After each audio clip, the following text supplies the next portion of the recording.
लो आज तय हो गया 2024 का इलेक्शन इंडिया वर्सेस एनडीए होगा, यानी कि इंडिया का मुकाबला एनडीए से। हालांकि कुछ लोग ये भी कह रहे हैं मोदी जी एनडीए का नाम बदल करके भारत रख सकते हैं, यानी कि इंडिया का मुकाबला भारत से।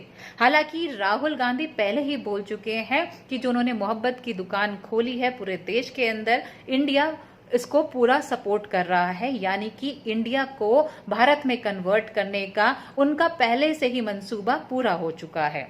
अब कितना पूरा है ये तो 5 राज्यों में होने वाले इलेक्शन से साबित हो ही जाएगा, लेकिन जिस तरह से नाम रखा गया है ये पहले से ही कैंची की तरह काम कर रहा है और हैशटैग वायरल होने की क्षमता रखता है। अब देखना ये है कि आखिर देश क्या डिसाइड करता है और 2024 में क्या इंडिया भारत में कन्वर्ट हो पाएगा, देश इंडिया को समर्थन करेगा। आप जानते हो, जब भी कोई हिंदुस्तान के सामने खड़ा होता है, इंडिया के सामने खड़ा होता है, तो जीत किसकी होती है कहने की जरूरत भी नहीं। देश की जनता के मन में एक डर है कि अब क्या होगा, तो हम इतना उनको एक एहसास दिलाना चाहते हैं, कि विश्वास दिलाना चाहते हैं, डरो मत, हम है। जैसे एक वो पिक्चर आया था मैं हूं ना, वैसे हम है ना। बेंगलुरु में 2 दिनों तक चली विपक्ष की बैठक खत्म हो गई। बैठक में 26 दलों ने हिस्सा लिया। बैठक के बाद हुई प्रेस कॉन्फ्रेंस में कांग्रेस अध्यक्ष मल्लिकार्जुन खड़गे ने विपक्षी गठबंधन का नाम यूपीए के बजाय इंडिया रखने के फैसले की जानकारी दी। यही नहीं, उन्होंने कहा कि गठबंधन में 11 नेताओं को चुना जाएगा जो संयोजक के तौर पर काम करेंगे। इन नेताओं के नाम तय करने के लिए मुंबई में अगली बैठक होगी। Third is 11 member coordination committee will be set up. That we will decide shortly, and we are going to meet again in Maharashtra, Mumbai. There we will discuss the names of the coordinators, and 11-member name will be announced there. And the date will also be announced shortly for Mumbai. Mumbai में विपक्ष की अगली बैठक को लेकर अब चर्चा शुरू हो गई है। हाल के दिनों में महाराष्ट्र सियासी अखाड़ा बना हुआ है। प्रदेश में बीजेपी ने पहले शिवसेना और फिर एनसीपी को तोड़कर विपक्षी पार्टियों की हालत बेहद खराब कर दी है। ऐसे हालात में इंडिया की अगली बैठक मुंबई में बुलाने को लेकर काफी चर्चाएं हैं। राजनीतिक विश्लेषकों का मानना है कि इससे विपक्षी पार्टी के नेता बीजेपी को ये संदेश देना चाहते हैं कि वो उनसे डरते नहीं हैं। जिस प्रदेश में 2 बार ऑपरेशन लोटस चलाकर विपक्ष को तोड़ा गया हो, विपक्ष वहीं मीटिंग बुलाकर बीजेपी को स्पष्ट संदेश देना चाहता है। इस मौके पर उद्धव ठाकरे ने कहा कि देश तानाशाही के खिलाफ लड़ रहा है। एक पार्टी का मतलब देश नहीं हो सकता। हम अगली मीटिंग महाराष्ट्र में करेंगे, इसकी तारीख जल्द ही तय हो जाएगी। लड़ाई हमारी एक पार्टी के खिलाफ या एक व्यक्ति के खिलाफ नहीं है, लड़ाई हमारी नीति के खिलाफ है, तानाशाही के खिलाफ है।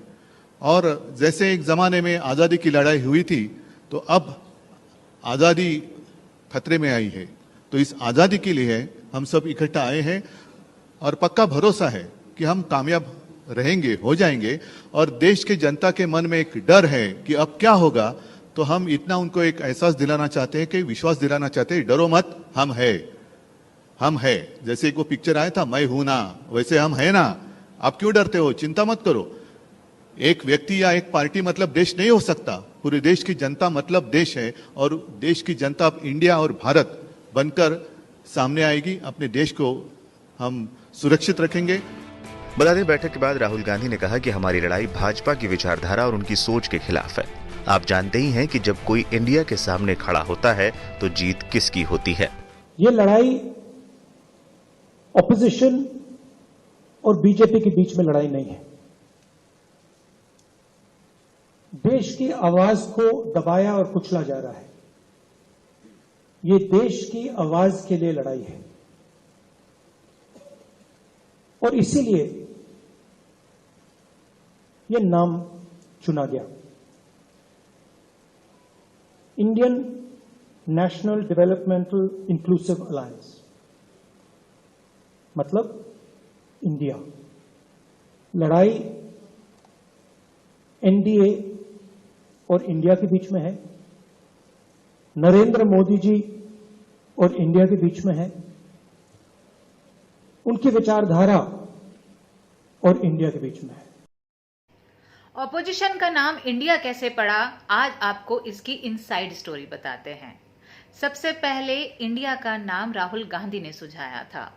इंडिया मतलब Indian national developmental inclusive alliance, और सबसे पहले इसको ममता बनर्जी के पास भेजा गया जिससे उनकी राय जान सके।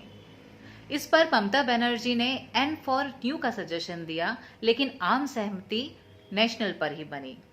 उसके बाद कई नेताओं ने डी फॉर डेमोक्रेटिक रखने का सुझाव दिया, लेकिन मेजॉरिटी फिर डेवलपमेंटल पर ही बनी।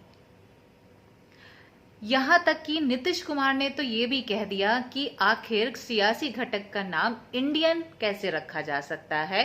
तब सीताराम येचुरी ने वी फॉर इंडिया रखने का सुझाव दिया, लेकिन अंत में सहमति इंडिया पर ही बनी। अब नाम तो रख लिया गया है, काम दिखाना बाकी है।